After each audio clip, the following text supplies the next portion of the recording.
આપ જોઈ રહ્યા છો A9 ગુજરાતી ન્યૂઝ કામરેજ સુરત એ પંચાયત દ્વારા સરપંચ ઉપસરપંચ તેમજ તલાટી કમ મંત્રી અને સાથે તેના પંચાયતના કાર્યકર્તાઓ સાથે રહીને સીલની કાર્યવાહી આગળ હાથ ધરવામાં આવી છે.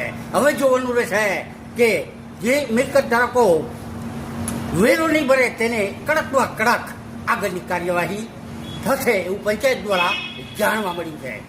પંચાયતમાં વર્ષોથી બાકી રહેલા મિલકતના વેરા એ બાબતે કામરેજ પંચાયત દ્વારા ખૂબ જ કડક કાર્યવાહી કરવામાં આવી છે.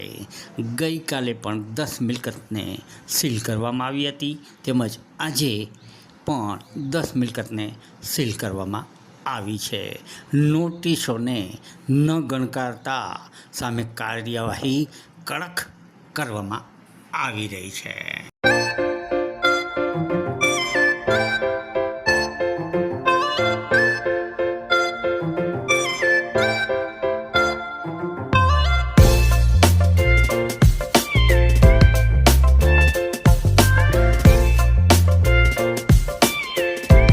ચેનલને લાઈક કરો, શેર કરો ને સબસ્ક્રાઈબ કરો.